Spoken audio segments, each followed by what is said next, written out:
I pledge to be a better man tomorrow and will never, ever let you down. Let's be honest. We're living in the real world. This is nothing more than a distraction from the important issues we're facing today. See you at the debate on Sunday.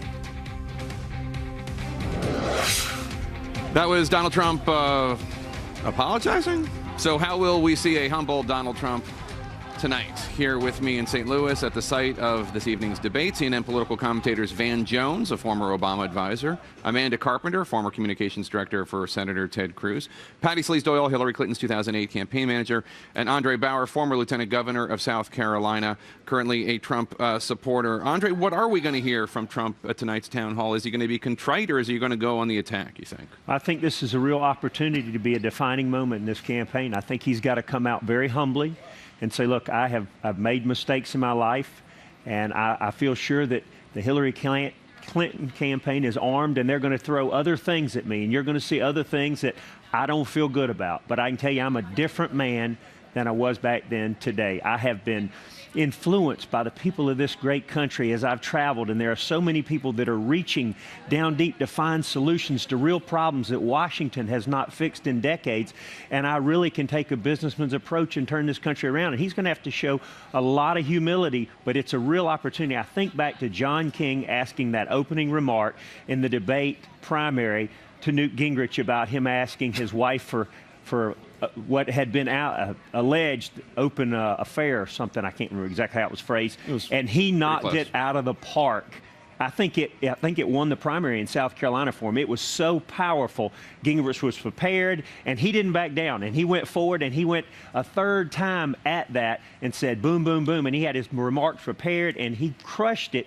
And the people saw that he was passionate about what he was doing. And this is a chance for Donald Trump to do the same thing. But Amanda, it seems quite obvious that a lot of Republicans think it's over. You see the defections coming. You see people, Republican senators, et cetera, leaving in droves. Rudy Giuliani, the only one willing to go out to defend him this morning. Chris Christie and Kellyanne Conway would not do so. Do you think a strong, contrite performance, the way that our friend Andre, who is a gentleman, just delivered, do you think that could turn things around or no? It's a matter of mitigating the damage at this point. Listen, the GOP will suffer for doing the right thing and also doing the wrong thing. The suffering is coming. Only one way leads to healing. I think a lot of Republicans are hoping Donald Trump will maybe melt down on stage and then they can declare that the Wicked Witch had died and been vanquished. No. The party has to fix this. The only way of maintaining any credibility against Hillary Clinton on the ticket, even if she's president, is to distance yourself from Donald Trump. He is not going to withdraw. He has never withdrawn throughout the entire primary process. Someone has to take control. The RNC should be holding meetings. It's nice that people are issuing statements. There's no action there. If they want to have credibility, they have to be willing to go through the pain of doing the right thing, or it's just only going to get worse from here. Here's the thing, as Andre alluded to, there's more coming. And over the weekend, in fact, our team, K-File here at CNN, Andrew Kaczynski, going through old Howard Stern tapes, found some stuff about Donald Trump talking about his daughter, Ivanka, from 2004, 2006. Let's roll that tape. Did your daughter get breast implants? No. She looks more voluptuous than ever. No, she didn't get them. And she got thinner. She's actually always been very voluptuous. My daughter is beautiful, Ivanka. By the way, your daughter. She's beautiful. Can I say this? A piece of ass. Yeah. Patty, I mean, what?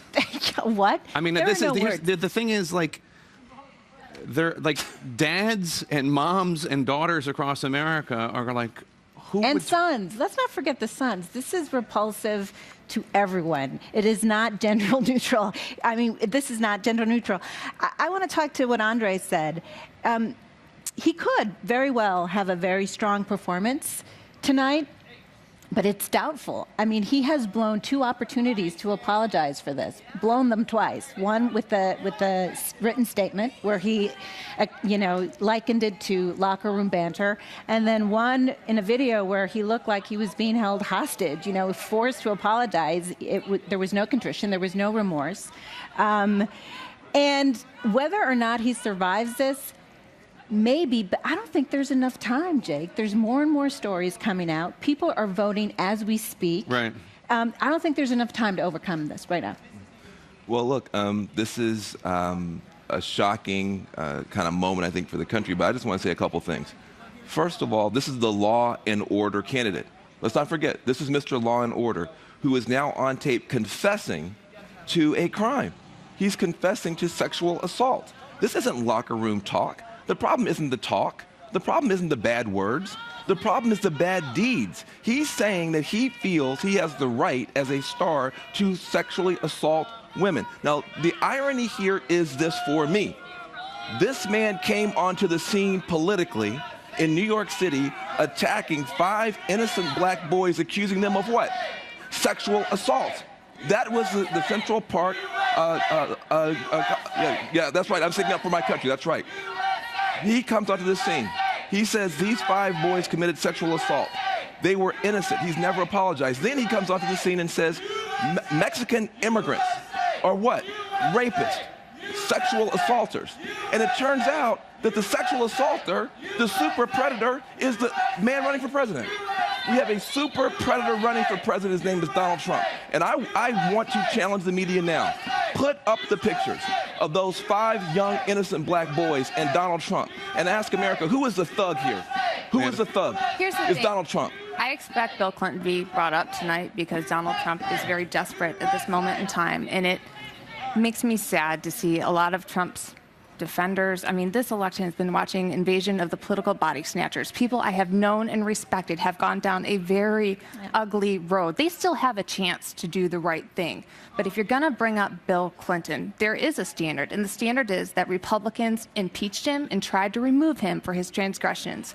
If you don't try to remove Donald Trump too, you have lost your morals. Well, here's the thing. Also, we know that Donald Trump retweeted Juanita Broaddrick, who accused President Clinton of having raped her in the 1970s.